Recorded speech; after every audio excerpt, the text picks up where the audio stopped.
আল্লাহ পাক বলে বান্দা যখন আমাকে ডাকে আমি বান্দার একদম নিকটে, তার ঘাড়ের চাইতেও নিকটে। ওয়া নাহানু আকরাবু ইলাইহি মিন হাবলিল ওয়ারিদ। আমি আমার বান্দার সারা যে রগের উপরে তার মাথা, এর থেকেও আমি আমার বান্দার বেশি নিকটে। সুবহানাল্লাহ পড়ে। আমি তোমার কাছে, আমার কাছে মাপ চাও, যত বড় গুনাহ হোক। ওয়া ক্বালা রাব্বুকুম উদউনি আস্তাজিব লাকুম। তোমার প্রভু তোমাকে ডেকে বলেছে আমাকে ডাকো, আমি মাফ করে দেবো। সুবহানাল্লাহ। কত বড় কথা, আমাকে ডাকো, নিরাশ হয়েও না, হতাশ হয়েও না। আল্লাহর গজব বেশি না রহমত বেশি? আল্লাহর রহমত বেশি। হাদিসে কুদসির ভিতরে এসেছে, আল্লাহ পাক বলেছেন কোন বান্দা যদি আমার দিকে এক বিগত অগ্রসর হয়, আমার রহমত তার দিকে এক হাত এগিয়ে যায়। কোন বান্দা যদি আমার দিকে হেঁটে আসে, আমার রহমত তার দিকে দৌড়ে যায়। বান্দা যখন আল্লাহর দরবারে দুহাত উঁচু করে চোখের পানি ফেলে দেয়, মুসলিম শরীফের হাদিসের ভিতরে এসেছে গভীর রাত্রে, রাতের তৃতীয় অংশে আল্লাহ রাব্বুল আলামিন প্রথম আকাশে আসেন আর ডেকে বলেন, পৃথিবীতে আছো নাকি কেউ গুনাহ করে জীবন বরবাদ করে দিয়েছো, আমার কাছে মাপ চাও। ঋণগ্রস্ত আছো, অসুস্থ আছো, অপমানিত আছো, কে আছো মাজলুম, আমাকে ডাকো, আমার কাছে বলো, আমি ডাকের সাড়া দেব, জীবনের আশা পূরণ করে দেব। ওই সময় যেই সমস্ত লোকেরা কাঁদে তাহাজ্জুদের নামাজ পড়ে, আল্লাহ জিজ্ঞেস করেন ফেরেশতারা, অমুক অমুক দেশ অমুক অমুক বান্দারা কাঁদে কেন? ফেরেশতারা বলে রব্বুল আলামিন তুমি তো ভালো করে জানো। আল্লাহ বলেন জানি, তবুও তোমাদের মুখে শুনতে চাই। তারা বলে রব্বুল আলামিন তোমার এই বান্দা গুনাহ করেছি, গুনার জন্য মাপ চায়, জাহান্নাম থেকে বাঁচতে চায়। আল্লাহ পাক বলেন ফেরেশতারা আমার এই বান্দারা আমারে দেখেছে নাকি? বলে দেখে নাই। বলে আমার দোজখ দেখেছে নাকি? বলে না, তাও দেখে নাই।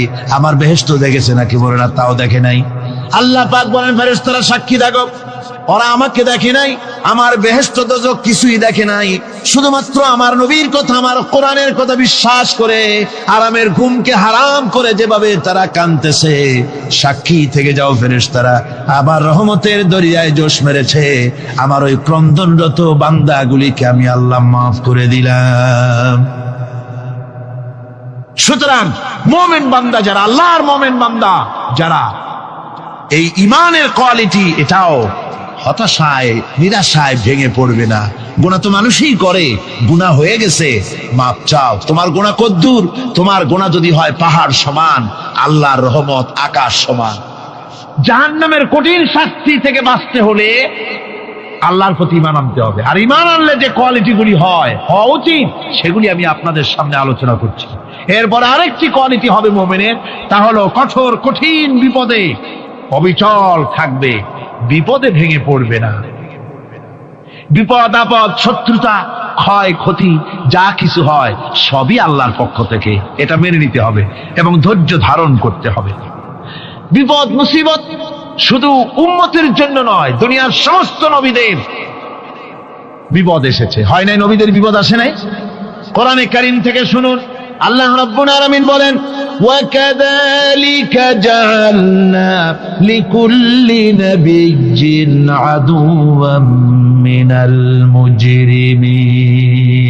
আল্লাহ পাক বলেন এমনি করে আমি সকল নবীদের শত্রু বানিয়ে দিয়েছি সব পাপিষ্ঠ আর অপরাধ প্রবণ লোকদেরকে।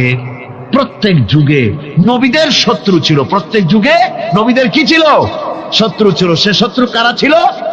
আল্লাহ পাক বলছেন নবীদের শত্রু ছিল পাপিষ্ঠ আর অপরাধ প্রবণ লোক, এরাই ছিল নবীদের দুশমন। রাসূলগণের অবস্থা যদি এই হয়, তাহলে তার উম্মত, ওই দিনের ধারক বাহক যারা, তাদের বুঝি বিপদ আপদ হবে না নাকি? হবে কিনা? তো ইসলামের বিরোধিতা যারা করে, কোরআনের পরিভাষায় বলা হয়েছে ইসলামের দুশমন, নবীদের দুশমন। দুনিয়ার সব পাপিষ্ঠ আর অপরাধ প্রবণ লোকেরাই ইসলামের দুশমন হয়, নবীদের দুশমন হয়। আজও দেখেন, আজও তাকিয়ে দেখেন, ইসলামী আন্দোলনের বিরোধিতা যারা করে তারা পাপিষ্ঠ চরিত্রের কিনা, তাকায় দেখেন, খুঁজে দেখেন, সর্বত্র খুঁজে দেখুন, খুঁজে দেখুন। যারা ইসলামী আন্দোলনের বিরোধিতা করে, যারা ইসলামকে মিটিয়ে দেওয়ার চেষ্টা করতেছে, যারা ইসলামকে মৌলবাদ বলে, ইসলামকে সাম্প্রদায়িক বলে। কোরআনে কারীমের কথা কত স্পষ্ট যে নবীদের দুশমন হয়, ইসলামের দুশমন হয় মুজরিম লোকেরা, অপরাধ প্রবণ আর পাপিষ্ঠ লোকেরা। আজও আমরা দেখতে পাই এই শ্রেণীর লোকেরা পাপিষ্ঠ এবং সবচাইতে সমাজের নিকৃষ্ট ধরনের চরিত্রহীন লোক। নামাজ নাই। আপনি খুঁজে দেখেন ইসলামী আন্দোলনের বিরোধিতা যারা করছে, যারা নেতৃত্ব দিচ্ছে, নামাজ নাই, রোজা নাই, চরিত্র নাই, হজ নাই, যাকাত নাই, মদ, জুয়া, জেনা, ব্যভিচার ইত্যাদিতে লিপ্ত। চেহারা দেখলে ছেলেপেলেরা 2 গ্লাস পানি খায় ভর ছোটে। কথা ঠিক কিনা কয়? এই হলো অবস্থা। মারে কেন? মুমিনদেরকে, পয়গম্বরদেরকে, সাহাবীদেরকে এবং ঈমানদারদেরকে মারে কেন? তার কারণ হচ্ছে আল্লাহ রাব্বুল আলামিন বলেছেন, ওয়া মা নাকামু মিনহুম ইল্লা আইয়ুমিনু বিল্লাহিল আজিজিল হামিদ। কাফিররা ঈমানদার লোকদেরকে অন্য কোন অপরাধী নির্যাতন চালায় না, নির্যাতন চালায় শুধু এই কারণে যেহেতু মুমিন লোকেরা পরাক্রমশালী, আল্লাহ রাব্বুল আলামিনের দ্বীনকে কায়েম করতে চায়, তার উপরে ঈমান এনেছে, এই কারণেই তারা মারে। ঠিক কিনা কর? যুগে যুগে নবীদের উপরে, সাহাবীদের উপরে যে অত্যাচার হয়েছে, সেই অত্যাচার এই কারণেই হয়েছে, অন্য কোনো কারণে নয়। এই কঠিন বিপদে অবিচলতা এবং ধৈর্যের দৃষ্টান্ত নবীগণ পেশ করেছেন পৃথিবীর বুকে। আমরা দেখেছি ইব্রাহিম আলাইহিস সালামকে আগুনে ফালানো হয়েছে, আছে না কোরআন শরীফে? আমি কিন্তু গল্প করতেছি না, সব কোরআনের কথা। কিসের কথা? ইব্রাহিম আলাইহিস সালামকে আগুনে ফালানো হচ্ছে। অপরাধ কি? অপরাধ হচ্ছে হযরত ইব্রাহিম আলাইহিস সালাম দাওয়াত দিয়েছেন, লা ইলাহা ইল্লাল্লাহ। জোরে পড়েন, লা ইলাহা ইল্লাল্লাহ, লা ইলাহা, লা ইলাহা ইল্লাল্লাহ মুহাম্মাদুর রাসূলুল্লাহ। হযরত ইব্রাহিম আলাইহিস সালাম দ্বীনের দাওয়াত দিয়েছেন, এক আল্লাহর দাওয়াত দিয়েছেন, ঈমানের দাওয়াত দিয়েছেন। আর কোন অপরাধ ছিল না। নমরুদ সহ্য করতে পারল না।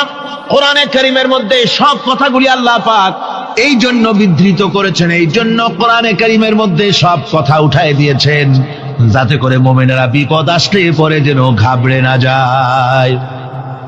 ইব্রাহিম আলাইহিস সালামকে আগুনে ফালানো হচ্ছে। ফেরেশতা বলছে, ইব্রাহিম তোমারে আগুনে ফালায় দাও হতেছে, আমার কাছে সাহায্য চাও, আমার কাছে ক্ষমতা আছে, আগুনগুলো উঠাইয়ে নমরুদের বংশ জ্বালায় দেব। হযরত ইব্রাহিম ফেরেশতার কাছে সাহায্য চাইছিলেন নাকি? তিনি বললেন, ফেরেশতা তোমার কাছে সাহায্য কেন চাইব? আমি তো এমন কোন অন্ধ আল্লাহর ইবাদত করি না যেই অন্ধ স্রষ্টা তার গোলামের দুঃখ দুর্দশা না দেখেন। আমি তোমার কাছে সাহায্য চাইব না। হযরত ইব্রাহিম আলাইহিস সালাম পাশ করলেন। কি বলেন, পাশ করছেন না? ঈমানের পরীক্ষায় পাশ। আগুনের মধ্যে হযরত ইব্রাহিমকে যখন ফেলানো হচ্ছে, রব্বুল আলামিন আগুনের প্রতি নোটিশ করে দিলেন, ইয়া নারু কুনি বারদাও ওয়া সালামান আলা ইব্রাহিম। আগুন আমার ইব্রাহিমের জন্য শান্তিদায়ক, ঠান্ডা হয়ে যা। এখন কি আর আগুনের বাপের ক্ষমতা আছে ইব্রাহিমকে পোড়ানো? আর ক্ষমতা নাই। আমার বন্ধুগণ, ইব্রাহিম আগুনের ভিতরে আরামে বসা আছেন, আর ওদিকে নমরুদ বসে বসে দেখতেছে দূর থেকে। ইব্রাহিম তো জ্বলে না, গায়ের মধ্যে আগুন জ্বলে গেল। ডাক দিয়া কয়, আগুন তোর হলো কি? কেন জ্বালাইতে পারিস না আমার দুশমন রে? হলোটা কি তোর? তোর কি জ্বালানো শক্তি বন্ধ হয়ে গেল নাকি? আগুনের ভিতর থেকে জবাব এলো, নমরুদ রে, আমার ভিতরে জ্বালানো শক্তি আছে কি নাই যদি প্রমাণ করতে চাও, টেস্ট করতে চাও, তুই নিজে আয়, তোরে শুদ্ধ তামাম দুনিয়া জ্বালাই দিতে পারি, ইব্রাহিমের এক গাছা পশমও জ্বালাই দিতে পারি না। তার কারণ হচ্ছে আমি হচ্ছি মাখলুক, আল্লাহ হচ্ছেন খালিক। আল্লাহ আমাকে বলেছেন না জ্বালাতে, তুমি 1000 বার বললেও আমি ইব্রাহিমকে জ্বালাইতে পারবো না। কোরআনে কারীমে ঘটনা বলে মুমিনদেরকে সাহস দেওয়া হচ্ছে, মুমিনেরা দ্বীনের কাজ করতে গিয়ে বিপদ আবাজ আসবে, ইমানের দাবি হলো বিপদ আসবে, আর বিপদ আসলে ঘাবড়ায় যেও না, মুসিবতে পড়ে চিন্তায় পেরেশানে হয়রান হয়ে যেও না। বিশ্বকবি আল্লামা ইকবাল কি সুন্দর করে বলেছেন, আজ ভি হোক জু বিরাহিম কা ইমা पैदा आग कर सकती है एक अंदाज गुलिस्तां पैदा। ইব্রাহিমের ইমান যদি আজিও কোথাও হয় বিদ্যমান, করতে পারেন অগ্নিকুণ্ডে খুবসুরত এক গুলিস্তান। আজও যদি আগুনের ভিতরে কোন নমরুদ কোন ইব্রাহিমকে যদি ফেলে দেয়, আল্লাহ রাব্বুল আলামিন আজও আগুনকে ফুলের বাগান বানায়া দিবেন। সুবহানাল্লাহ। ভয় পাওয়ার কারণ নাই, চিন্তা করার কোনো কারণ নাই। আমার বন্ধুগণ, হযরতে হুদ আলাইহিস সালামকে যখন সমাজের লোকেরা, রাষ্ট্রের লোকেরা ঘিরে ফেলে দিল, সমাজ শক্তি, রাষ্ট্র শক্তি যখন তাকে ঘিরে ফেলে দিল, ষড়যন্ত্রের পাহাড় তুলে দিল, তারে মেরে ফেলে দিবে, হযরত হুদ দেশ থেকে তা পালায় গেলেন না, ভয় পেলেন না। হযরতে হুদ আলাইহিস সালাম বললেন, কোরআনে কারীমে হযরত হুদের কথা কোট করা হলো, ফাকিদুনি জামিআন সুম্মা লা তুনজিরুন। সম্মিলিতভাবে ষড়যন্ত্র করো আমার বিরুদ্ধে, সবাই মিলে ষড়যন্ত্র করো, সুম্মা লা তুনজিরুন, আর আমাকে এতটুকু অবকাশ তোমরা দিও না। ইন্নী তাওয়াক্কালতু আলাল্লাহি রাব্বি ওয়া রাব্বিকুম, আমি ভরসা করেছি সেই আল্লাহর উপরে, যার কুদরতি হাতের ভেতরে, যিনি আমাদের রব তোমাদেরও রব, আর যার কুদরতি হাতের ভিতরে তামাম পৃথিবীর জানগুলি যার হাতে, সে আল্লাহর উপরে ভরসা করেছি। ষড়যন্ত্র যদ্দূর আছে করতে থাকো, আমি ষড়যন্ত্র পরোয়া করি না। সুবহানাল্লাহ। এটাই হলো মুমিনের কোয়ালিটি। শুধু ঈমান, লা ইলাহা ইল্লাল্লাহ মুহাম্মাদুর রাসূলুল্লাহ, গরুর গোশত খাই, আর রবিউল মাস আসতে পরে ইয়া নবী সালাম আলাইকা, ইয়া রাসূল সালাম আলাইকা, তারপরে গরম গরম জিলাপি আর রসগোল্লা খাইলাম খুব বেশি করিয়া, এর নাম মুমিন নয়। মুমিন হচ্ছে তার চলায় ফেরায়, ওঠায় বসায় সাহসে তার এক আন্দাজ তৈরি হবে সে। আমার ভাইয়েরা, বিপদে অবিচলতা আমাদেরকে পয়গম্বরেরা শিক্ষা দান করেছেন। আমরা দেখতে পেয়েছি বিশ্বনবী জনাবে মুহাম্মাদুর রাসূলুল্লাহ সাল্লাল্লাহু আলাইহি ওয়াসাল্লাম হিজরতের রাত, কাফেররা চতুর্দিকে দাঁড়ানো, হযরত জিবরাইল এসে বলেন, ইয়া রাসূলুল্লাহ, হে কাফেররা চতুর্দিকে ঘিরে দাঁড়িয়েছে, গভীর রাত, এখন হাতে তাদের তরবারি, সকাল হলে পরেই তারা আপনাকে মেরে ফেলে দিবে, তাড়াতাড়ি ওঠেন, মদিনার দিকে চলে যান। আল্লাহ নবী ঘুমের থেকে জেগে হযরত আলীকে ডেকে বলেন, আলী, আল্লাহ অর্ডার করেছেন আমি মদিনায় চললাম, আমার বিছানার পরে আমার চাদর গায়ে দিয়ে শুয়ে থাকো। হযরত আলী বলেন, আল্লাহর হাবিব, আপনার চাদর গায়ে দিয়ে ঘুমিয়ে থাকবো, সকালবেলায় কাফির বেঈমানেরা আপনার বিছানার পরে আপনার চাদর গায়ে দেওয়া অবস্থায় আমি আলীকে তারা মুহাম্মদ মনে করবে, আর আমি আলীকে নবী মনে করে তারা তাদের তরবারি দিয়া কেটে কেটে টুকরা টুকরা করে আমারে বিদায় করে দেবে দুনিয়া থেকে। এতটুকুনো পরোয়া করি না, বরং আমার দিলের মধ্যে এটাই তৃপ্তি থাকবে যে আমি আলীর জীবনের বিনিময় আল্লাহর হাবিব দুনিয়ায় বেঁচে আছেন। যে ব্যক্তি বিদ্রোহ করেছে এবং দুনিয়ার জীবনকে অগ্রাধিকার দিয়েছে, তার জায়গা হচ্ছে জাহান্নাম। জোরে বলেন নাউজুবিল্লাহ। যে ব্যক্তি আল্লাহর সঙ্গে বিদ্রোহ করেছে আর পরকালের জন্য পাথর জোগাড় করে নাই, দুনিয়াকে অগ্রাধিকার দিল, পরকালকে ভুলে গেল, তার জায়গা হলো জাহান্নাম। وَأَمَّا مَنْ خَافَ مَقَامَ رَبِّهِ وَنَهَى النَّفْسَ عَنِ الْهَوَى فَإِنَّ الْجَنَّةَ هِيَ الْمَأْوَى। আর যে ব্যক্তি আপন প্রভুর সামনে উপস্থিত হওয়াকে ভয় করেছে এবং আপন প্রবৃত্তিকে লালসা মুক্ত করেছে, লালসার হাত থেকে রক্ষা করেছে, আল্লাহ রাব্বুল আলামিন কিয়ামতের দিন তার জন্য রেখে দিয়েছেন জান্নাত। তার জন্য কোন জায়গা? জান্নাত।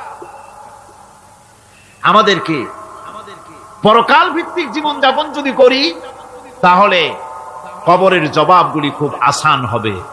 আর যদি পরকাল ভিত্তিক জীবন যাপন না হয়, কবরটা মুসিবত হয়ে যাবে। হযরত ওসমান রাদিয়াল্লাহু তাআলা আনহু কবরের কাছে গিয়ে খুব কাঁদতেন। সাহাবায়ে কেরাম প্রশ্ন করেছেন, হুজুর, রাসূল করিম সাল্লাল্লাহু আলাইহি সাল্লাম যখন জান্নাত ও জাহান্নামের ওয়াজ করেন, কখনো তো এত বেশি আপনি কাঁদেন না যত বেশি কাঁদেন কবরের কাছে এসে। কারণ কি? হযরত ওসমান রাদিয়াল্লাহু তাআলা আনহু বলতেন, আমার সাথীরা, আমি আমার হাবিবের কাছে, আল্লাহ রাব্বুল আলামিনের রাসূলের কাছে আমি শুনেছি এই কবরটাই হলো প্রথম স্টেশন, এই কবরটাই হলো প্রথম ইমিগ্রেশন কাউন্টার। এই জায়গায় যদি কেউ ধরা পড়ে যায়, কারো যদি চার্জশিট হয়ে যায়, সব জায়গায় ধরা পড়ে যাবে, হাসরে মিজানে সিরাতে কোনো জায়গায় নাজাত পাবে না। আর এই কবরটা যদি কেউ মুক্তি পেয়ে যায়, মিজান সিরাত হাসর সব জায়গা থেকে আল্লাহ তারে ভালোভাবে পার করে দিবেন। এটা হলো আসল জায়গা, মারাত্মক জায়গা, খুব মারাত্মক জায়গা। আমি এটাকে ইমিগ্রেশন কাউন্টার বলেছি আমার ভাষায়। ইমিগ্রেশন কাউন্টার যারা বিদেশ ভ্রমণ করেছেন তারা জানেন। লন্ডন যাবেন, আমেরিকা যাবেন, সৌদি আরব যাবেন, যে কোনো বিদেশে যাবেন, গেলেই পাসপোর্ট তারা দেখবে। পাসপোর্টে আপনার ন্যাশনালিটি কোনটা সেটাই তারা জানতে চাইবে। আপনি কোন দল করেন এটা তারা জানতে চাইবে না। আপনি কোন ভাষায় কথা বলেন তাও তাদের জানার দরকার নেই। প্রথমেই তারা আপনার ন্যাশনালিটি দেখবে, আপনার আইডেন্টিটি কি তারা জানতে চাইবে। তারপরে যদি স্যাটিসফ্যাক্টরি হয়, আপনাকে ভিসা দিয়ে ভেতরে ঢোকবার ব্যবস্থা করে দেবে। আর যদি তারা স্যাটিসফাইড না হয়, তাহলে আপনাকে মেহমানখানায় ঢুকানো হবে গ্রেফতার করে। কবর হচ্ছে এ ধরনের একটি ইমিগ্রেশন কাউন্টার। কবরের ভিতরে মানুষ যখনই রাখা হবে, সঙ্গে সঙ্গে দুজন ফেরেশতা আসবে। কবরের কাছে যারা এসেছিল, দাফন হয়ে যাওয়ার পর এই লোকগুলি 40 কদম যেতে যতক্ষণ লাগে, এর মধ্যেই দুজন ফেরেশতা এসে যাবে।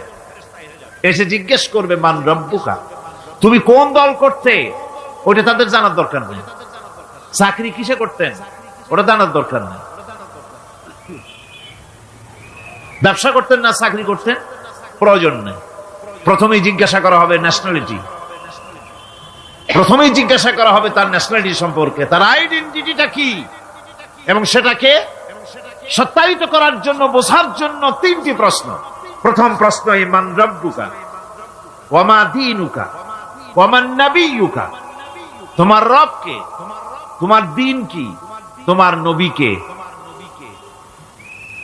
যদি এই ব্যক্তি বেঈমান হয়, মুনাফিক হয়, সে বলবে হায় হাতা লা আদরি, হায় হাতা লা আদরি, জানি না আমার রবকে, আমি জানি না। তোমার দিন কি, দিন কারে কয় বুঝি না। এরপরে আল্লাহর নবী জনাবে মুহাম্মদ রাসূলুল্লাহ সাল্লাল্লাহু আলাইহি ওয়াসাল্লাম কে দেখানো হবে, বলা হবে মা কুনতা তাকুলু ফি হাদার রাজুল, এই ব্যক্তি সম্পর্কে তোমার ধারণা কি নিকে? বলবে আমি চিনি না। নাউযুবিল্লাহ। বাস, এরপরে তার যা হবার তাই শুরু হয়ে যাবে। আর যদি বান্দাটা মুমিন হয়, প্রশ্ন করা হবে মান রব্বুকা, জবাব দেবে রব্বি আল্লাহ, আমার রব আল্লাহ রাব্বুল আলামিন। ওয়া মা দীনুকা, দীনুনা ইসলাম, আমার দিন হচ্ছে ইসলাম। এরপরে আল্লাহর নবীকে দেখানো হবে। কয়েক রকমের বর্ণনা আছে। কোন বর্ণনায় আছে হুজুরের আকারে দেখানো হবে, অথবা রাসূলকে সরাসরি দেখানো হবে। বলা হবে মা কুনতা তাকুলু ফি হাদার রাজুল, এই লোকটি সম্পর্কে ধারণা কি? মুমিন ব্যক্তি বলবে হাদা নবিয়ুনা মুহাম্মাদুর রাসূলুল্লাহ সাল্লাল্লাহু আলাইহি ওয়াসাল্লাম, ইনি আমার তো সেই নবী মুহাম্মাদুর রাসূলুল্লাহ সাল্লাল্লাহু আলাইহি ওয়াসাল্লাম। আমরা যেন এই রকমের জবাব দিতে পারি, আল্লাহ কবুল করো। সকলে জোরে কোন আমিন। জবাব হয়ে যাওয়ার পর গায়ব থেকে আওয়াজ আসবে, ফাফরিশু বিল জান্নাতি ওয়ালবিসু বিল জান্নাহ, ও আমার ফেরেশতারা, আমার এই বান্দাকে জান্নাতের পোশাক পরায়া দাও, আর কবরটাকে জান্নাতের বিছানা বিছায়া দাও। জান্নাতের পোশাক পরায়া দাও, জান্নাতের বিছানা বিছায়া দাও। ইলা মাদ্দা বাসারিহি, তার চোখের দৃষ্টি যত দূর যায় কবরটা ততটা প্রশস্ত করে দাও। এরপর বেহেশতের পোশাক পরাইয়া বেহেশতের বিছানা বিছায়া ফেরেশতা বলবে নৌম কানাউমুল উরুস, ঘুমিয়ে যাও। দুলামিয়া যেমন বাসর সজ্জায় নতুন বউ নিয়ে আরামে ঘুমায়, এরকম আরামে ঘুমায় যাও ইলা ইয়াউমিল কিয়ামা, কিয়ামত পর্যন্ত ঘুমায় থাকো, আরামে ঘুমিয়ে থাকবে। এরপরে সিংগায় ফুৎকার হবে, সিংগার ফুৎকারের আওয়াজে তার ঘুম ভেঙে যাবে, বলবে ইয়া ওয়াইলানা মান বা'আসানা মিন মারকাদিনা, হায় আফসোস, আমার এত আরামের ঘুম থেকে কে আমাকে জাগ্রত করলো, আমার ঘুমটারে নষ্ট করলো কে? আওয়াজ আসবে হাদা মা ওয়াদার রহমান ওয়া সাদাকাল মুরসালুন, এটা হচ্ছে রহমানের সেই ওয়াদা, আর মুরসালিনরা নবীরা সত্য কথাই বলেছিলেন, সেই কিয়ামত অনুষ্ঠিত হচ্ছে। আমার বন্ধুগণ, সেজন্য এই দুনিয়ার মোহে পড়ে থাকলে পরে দুনিয়ায় যারা অগ্রাধিকার দিবে দুনিয়াকে পরকালের তুলনায়, জবাব দিতে পারবে না কবরের ভিতরে গিয়া। আর যারা পরকালকে অগ্রাধিকার দিবে, দুনিয়ার চাইতে পরকালকে বেশি অগ্রাধিকার দেবে, আর আল্লাহর ভয় কলিজার ভিতরে রাখবে, কবরের জবাব সঠিকভাবে দিতে পারবে, কিয়ামতের দিন আল্লাহ রাব্বুল আলামিন তাদের জন্য জান্নাত দান করবেন। জোরে বলেন আমিন। দুনিয়াটা হচ্ছে দুনিয়া যেখানে আমরা আছি। আমি আগেই বলেছি দুনিয়া হচ্ছে আদনা শব্দ থেকে এর উৎপত্তি হয়েছে, তুচ্ছ নিকৃষ্ট, এটার দাম নাই, এটার মূল্য নাই। হযরত ইবনে কাইয়িম রাহিমাহুল্লাহ নওয়ারাল্লাহু মারকাদাহু ওয়া জাআলাল জান্নাতা মাথওয়াহু, হযরত ইবনে কাইয়িম তিনি বলছেন, সুন্দর করে বলছেন দুনিয়া সম্পর্কে, মা মাদা ফিদ দুনিয়া আহলামুন ওয়া মা বাকিয়া মিনহা আমানি ওয়াল ওয়াক্তু বাইনাহুমা দাইউন। মা মাদা ফিদ দুনিয়া আহলামুন, জীবনের যে অংশ ফেলে এসেছি সেটা আজ একটা স্বপ্ন, ওয়া মা বাকিয়া মিনহা আমানি, আর জীবনের যে অংশ সামনে বাকি আছে সেটা এখন একটা আকাঙ্ক্ষা, ওয়াল ওয়াক্তু বাইনাহুমা দাইউন, আর এর মাঝখান থেকে সময় সব চলে যাচ্ছে। কত বড় কথা চিন্তা করেছেন? জীবনের যে অংশ ফেলে এসেছি তা আজকে স্বপ্ন, তা আজ কি বলেন? স্বপ্ন। আর সামনে যা আছে সেটা আকাঙ্ক্ষা, আর মাঝখান থেকে সময় সব চলে যাচ্ছে।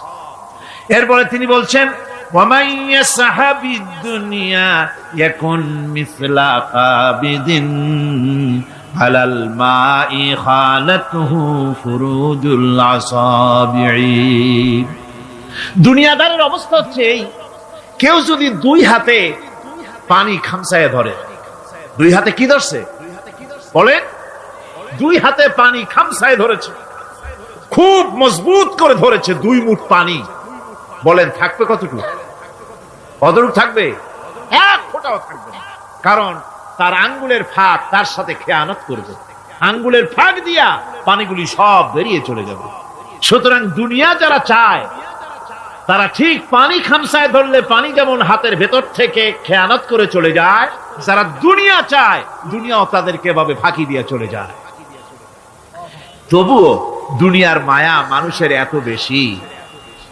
আল্লাহর নবী বলেন লাউ কানা লি ইবনি আদামা ওয়াদিন মিন যাহাবিন লাহাব্বা ইয়াকুনা লাহু সারিন, এই পৃথিবীতে যদি কাউকে একটা মাঠ ভরে যদি সোনা দেওয়া যায়, লোকটা বলবে রব্বুল আলামিন, আমি যদি আরেকটা মাঠ এরকম সোনা ভরা পেতাম, দ্বিতীয় আরেকটা মাঠ দেওয়া হলে আবার বলবে যদি তৃতীয় আরেকটা মাঠ সোনা ভরে যদি পেতাম। নবীজি বলেন ওয়ালা ইয়ামলাউ জাওফু ইবনু আদামা ইল্লা তুরাব, মানুষের পেট 3.5 হাত মাটি ছাড়া, কবরের মাটি ছাড়া মানুষের পেট ভরবে না। আরো চাই, আরো চাই, চাওয়ার কোনো শেষ নাই। মানুষ এভাবে করে দুনিয়ার মহব্বতে এমনি পাগল হয়ে যায়, শুধু দুনিয়ার মহব্বত, পরকালকে বেমালুম ভুলে যায়। আমি কিন্তু এই কথা বুঝাতে চাই নাই যে পরকালের মহব্বতে, পরকালের ভয়তে বা পরকালের জন্য দুনিয়া আপনি বাজার ঘাট, বেচা কিনা, ব্যবসা বাণিজ্য সবকিছু ভুলে যান, না তা নয়, ভুল বোঝার কোনো কারণ নাই। পরকালকে অগ্রাধিকার দিতে হবে। মানে দুনিয়াটা চিরস্থায়ী জায়গা নয়, চিরস্থায়ী হচ্ছে কোনটা? আখিরাত। চিল্লা এখন কোনটা? সুতরাং এখানে যা করতে হবে, আখিরাতে জবাবদিহিমূলক জীবন যাপন করতে হবে। আপনি ব্যবসা করবেন, ওজনে কম দিতে পারবেন না, আপনি খাদ্যে ভেজাল দিতে পারবেন না, চুরি করতে পারবেন না, ডাকাতি করতে পারবেন না, জেনা করতে পারবেন না, বদমাশি করতে পারবেন না, মদ খেতে পারবেন না, সন্ত্রাসী হতে পারবেন না, হাইজাকার হতে পারবেন না, চাঁদাবাজ হতে পারবেন না, মুনাফাখোর হতে পারবেন না, আপনি চোরা কারবারি হতে পারবেন না, ঘুষখোর হতে পারবেন না, সুদখোর হতে পারবেন না। এই সব কাজ পরকালকে বিশ্বাস করলেই এ সমস্ত কাজ থেকে মানুষ বিরত থাকতে পারে। কথা ঠিক কিনা? এটাই হচ্ছে। সুতরাং এই পৃথিবী থাকবে না, এটা কি চিরকাল থাকবে? না, এর একটা পরিসমাপ্তি ঘটবে। যেমন করে সারা বছর লেখাপড়া করার পর কলেজে, বিশ্ববিদ্যালয়, মাদ্রাসায়, হাই স্কুলে, সব জায়গায় সারা বছর লেখাপড়া করার পর যেমন পরীক্ষা দেওয়ার একটা দিন আসে, সারা বছর ব্যবসা করার পর হিসাব নিকাশ করার যেমন একটা সময় আসে, সারা মাস চাকরি করার পর বেতন পাওয়ার যেমন একটা দিন আসে, সারা জীবন চাকরি করার পর পেনশন পাওয়ার যেমন একটা সময় আসে, অনুরূপ ভাবে এই দুনিয়া যেদিন শেষ হয়ে যাবে, আল্লাহ নির্ধারিত সময় শেষ হয়ে যাওয়ার পর একটা সময় আসবে যখন আল্লাহ রব্বুল আলামিন সব শেষ করে দিবেন, লন্ডভন্ড হয়ে যাবে, কিছুই থাকবে না। কোরআনে কারিমে আল্লাহ সব বলেছেন, কোরআনে সব আল্লাহ বলে দিয়েছেন। আল্লাহ পাক বলেন এই পৃথিবীর সব কেমন ভাবে ধ্বংস হবে তার চিত্র আল্লাহ পাক কোরআনে কারিমে তুলে ধরেছেন। ইযাস সামাউ ফাতারাত ওয়া ইযাল কাওয়াকিবু তাসারাত ওয়া ইযাল বিহারু ফুজ্জিরাত ওয়া ইযাল কুবুরু বু'সিরাত। যখন আকাশসমূহ দীর্ণ বিদীর্ণ হয়ে যাবে, তারকাগুলি বিক্ষিপ্ত হয়ে ছিটকে পড়বে, আর সমুদ্রগুলি উচ্ছ্বসিত হয়ে পড়বে, কবরগুলি সব তার ভেতরে যা আছে উদ্গীরণ করে দেবে, তারকাগুলি স্থিমিত হয়ে যাবে। এরপরে সমস্ত আকাশগুলি সিজিল্লিল কুতুব, কিতাবের পৃষ্ঠার মতো একটার পরে একটা ঠাস ঠাস করে পড়তে থাকবে, চূর্ণ বিচূর্ণ হয়ে ভেঙে চুরে একাকার হয়ে যাবে। পাহাড়গুলিকে উড়িয়ে দেওয়া হবে, চন্দ্র এবং সূর্য একাকার হয়ে যাবে। আল্লাহ রাব্বুল আলামিন বলেন ফাইদা বারিকাল বাসার ওয়া খাসাফাল কমার ওয়া জুমিআশ শামসু ওয়াল কমার। চক্ষু যখন বিস্ফারিত হয়ে যাবে, চাঁদ যখন তার আলো হারিয়ে ফেলবে, সূর্য যখন তার আলো হারিয়ে ফেলবে, চাঁদ আর সূর্য সব একাকার হয়ে যাবে, সেই সময়ের অবস্থাটা কি চিন্তা করো। মানুষ হয়রান হয়ে দৌড়াদৌড়ি করবে। ওয়াহুমিলাতিল আরদু ওয়াল জিবালু ফাদুক্কাতা দাক্কাতান ওয়াহিদা। জমিন এবং পাহাড়গুলির মধ্যে আল্লাহ রাব্বুল আলামিন সংঘর্ষ বাঁধিয়ে দিবেন, পাহাড়গুলি ভেঙে চুরে টুকরা টুকরা হয়ে যাবে, পাহাড়গুলি উঁচু করে জমিনের উপরে আছাড় মেরে আল্লাহ রাব্বুল আলামিন ভেঙে চুরে চুরমার করে দিবেন। সুবহানাল্লাহ।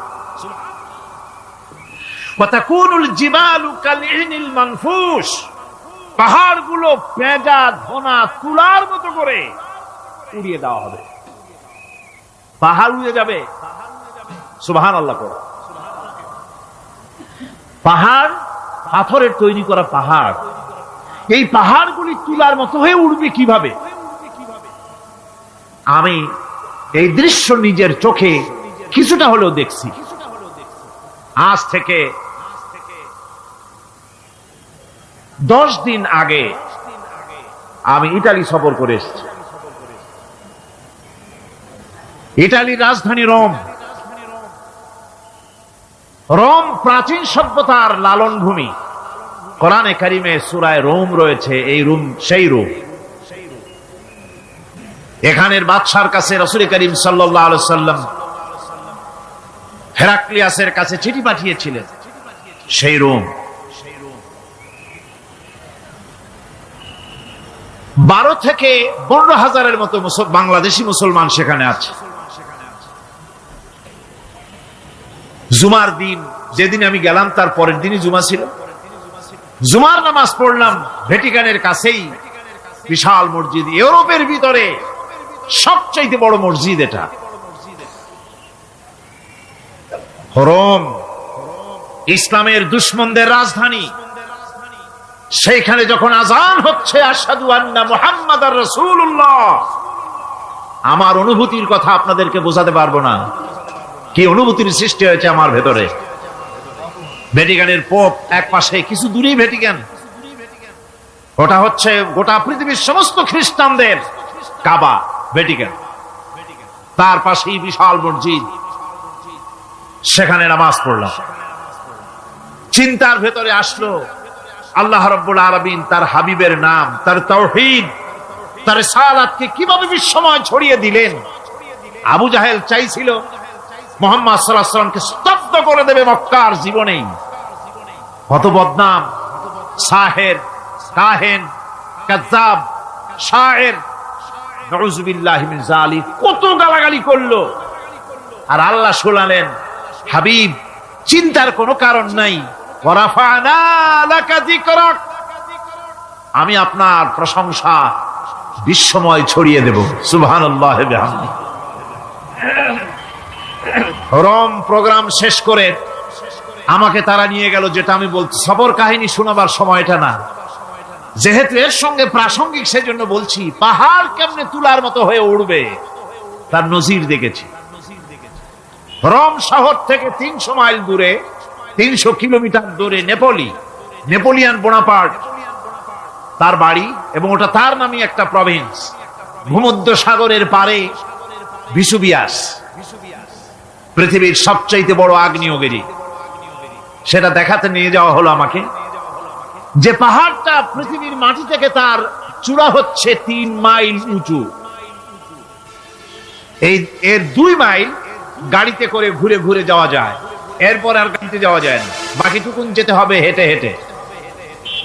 পাহাড়ের উপরে অক্সিজেন কম, বেশ কষ্ট হচ্ছিল উঠতে। জীবনে প্রথম পাহাড়ে চড়েছি, জাবালে নূর, রাসূল করিম সাল্লাল্লাহু আলাইহি সাল্লামের উপরে যেখানে ওহী হয়েছিল সর্বপ্রথম। পাহাড় চড়ার একটা অভিজ্ঞতা ওখান থেকে আমার কিছুটা হয়েছিল। খুব কষ্ট হলো বাকি 1 মাইল উঠতে। যখন ভিসুভিয়াসের একদম শীর্ষে চলে গেছি, সেখানে গিয়ে আমার সাথে 15-20 জন লোক ছিল। আমি নিজে আল্লাহু আকবার বলে আমার গলা থেকে আওয়াজ বেরিয়ে গেল। আমি দেখতে পেলাম ভিসুভিয়াসের শীর্ষে বিশাল গর্ত। আমার মনে হয় গর্তটা এই মাঠের 1/4 হবে, এই মাঠের 1/4 হবে গর্তটা। সেই গর্তটার গভীরতা হচ্ছে 1.5 কিলোমিটার। এইখান থেকে পাথরগুলি উত্থিত হয়েছে, আগ্নেয়গিরি, পাথর আগুনে গলে লাভা হয়ে এগুলি পাহাড় বেয়ে উপচে পড়েছে, চতুর্দিকে 12 মাইল ছড়িয়ে গিয়েছে। আমার মনে পড়ল ওয়াকুদুহান নাস ওয়াল হিজারা, জাহান্নামের আগুনের ইন্ধন হবে মানুষ আর পাথর। আমি সেখানে সেজদায় পড়ে গিয়া কানলাম আর বললাম, আল্লাহ জাহান্নামের আগুন হারাম করে দিও আমাদের জন্য। পাথর কিভাবে গললো, গলে পাথরগুলি গলে পুড়ে চতুর্দিকে পড়েছে আর ছিটকেছে, চতুর্দিকে ছিটকে পড়েছে। সেই পাথরগুলি ছিটকে ছিটকে যেগুলি পুড়ে পড়েছে, সেগুলিকে দূরে সাদা রঙের বলে মনে হয়, কোনোটা সাদা কোনোটা কালো, মনে হয় যেন তুলার মতো হয়ে পড়ে আছে চতুর্দিকে।